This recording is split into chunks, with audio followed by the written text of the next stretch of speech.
First of all, we're just going to be looking at the centers, because like a 3x3, the centers never move. They just might look misoriented right now because these centers actually have two colors, and so we'll deal with that later. But let's first find a center that we want to designate as our first layer. So let's start with this blue-green here. I think I like this one. And then let's just find a way to do our cross. The first move, as always. And so the blue here, so we need to find two blue edge pieces and two green edge pieces to match up here, and then they need to match up to the corners that are down here. And so first of all, we need to orient this bottom layer to a suitable position. So we can see that where it was right here, the blue was over here and the green was over here. But when you look over here, the two centerpieces, this one has a blue, which is correct, but this one doesn't. And so that means this is not oriented in the right way in relation to the other corners. And so if we turn the top face here, then we can see that the blue here has a blue center and another blue center here. You just need to orient it somewhere like that, and so you can see there's three blues.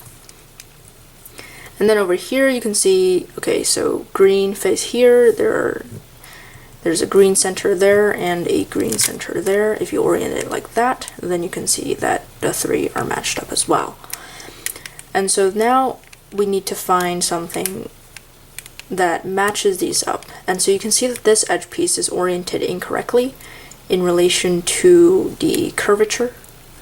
And so that means what we can do here is turn it down into the middle layer or the bottom layer and reorient it to match with the curvature here and the curvature there. And so with this kind of instance, basically if you have enough logic left over from your 3x3 days, then it's definitely not going to be that difficult. And so you turn it down here, and then you can see that it matches up to the curvature here, but that's not exactly what we need because that's the center here and not the top. And so what we want to do is turn it down to the bottom layer. And then you can see that over here we want the edge to come into the blue face over here. And so we want it to match up to this edge. If we match that edge up to the curvature, then that means when we turn it back up, then it'll match to this curvature as well. And so if we turn this down bottom layer here, that means the curvature matches up. And so now you can just directly push it back up, and there's your curvature. And so then this one, let's turn it out of the way first, and then look at this face. So this face, you want the blue to end up like this. And so now you can see that if we match up an edge piece to this curvature at this top edge, then that means it'll match up to this curvature. And so then you turn that edge down to face the bottom, and so that's going to be a 180 turn. And so now the yellow is over here and the blue is down here, ready to accept a edge piece. So if you turn the bottom over, then you can see that the curvature matches up. The longer trapezoidal base is matching up to the higher edge, and the smaller one is matching up to this shorter edge. And so then another 180 to turn it back up, and you have two blue pieces. Two blue edge pieces already matched up to the entire system. And so now to the green side. So let's find the green edge piece first, somewhere here. Alright, so we found two. That's convenient. And we want to, same thing, we want to match it up so that the curvature matches this edge and it matches that edge. So then the curvature matches up here as well. And so now you can see the high edge is over here and the low edge is over here. So if we turn this out that way, and then we turn it down, then you can see that the higher edge of the green edge here is on the right side. and this higher edge is also on the right side. And so when you come over, it's obvious that those curvatures are going to match up, and then another 180 will get you where you want to be. And then this one, the right edge is higher and the lower edge is on the left side.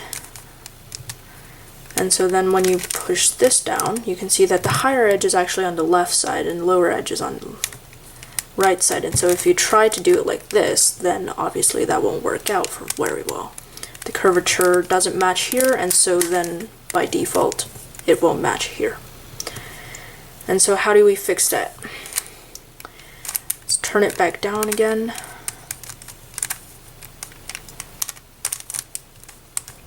Alright, so one thing you can do is use the other faces to turn this the right way. And so just flipping the edge basically. And what the first step of that, you want to basically place this in the front face and then go F and then L. And then turn this completely out of the way, like that, and then reorient those so you don't mess up the curvatures there.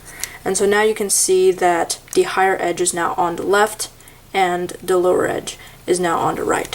And so if you push that out of the way again and then have this face come down, the higher edge is on the left, lower edge is on the right. And so if you do that, then the curvatures will be matched up properly. 180 degrees up, and there you have it. Your cross is done. And so now we move on to the corners, the second part of the bottom layer. So the larger spaces there are going to house the three color corners. And so you can see that according to the centerpieces, this one's supposed to be yellow, green, and blue. So those are the colors that we want to find, and that is going to be yellow, green, and blue. There. So yellow, green, and blue exists right here. You can see that the green face is the one that's dominant, meaning it's pointed towards you. So what we want to do is, because the green is dominant already here, then we want to make the green become dominant while it's pushed off to the side, and then reverse it so that they become on the same plane and matched up properly according to color.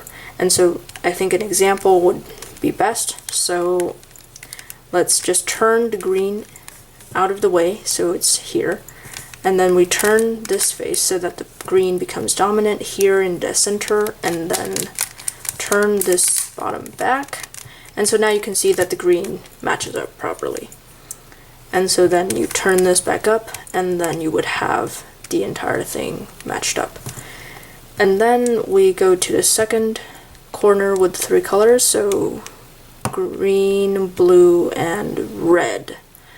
Notice that I'm looking at the center colors and not these colors, because these are technically not solved yet, and so you need to look at the center colors, so red, blue, and green. So where is that? Red, blue, green. Alright, cool. And so this one is blue dominant, and so blue is on the left side, and so we're probably going to have to turn the left face down in order to get the blue edge dominant first before turning this back. And so let's just turn this out of the way towards the right, and then make the blue come down, and turn this back, and there you have it. The two more complicated corners are done. And then for these, the unicolor ones, those are really easy to do, because it really doesn't matter where you're putting them, how you're putting them into it. Because these, the colors mattered, whether they matched up or not. Well, these, they don't matter because there's only one color on it. And so you just put this directly below where you want your corner piece to go, and then just you decide whether you want to go to the left and then bring down the right and come in like that, or going to the right and bringing it down like this and bringing it back. Either way will work. And so let's just do this way and bring it up. And so now you can see this corner piece is done, and then let's look for the blue one right here. That's really easy. Let's do it the opposite way now, so going to the left so that it doesn't obstruct this face, and then come down like that, and there. So your top face is completely done. Next, we're going to be moving on to the middle edge, and so all of these edge pieces here are going to be completed.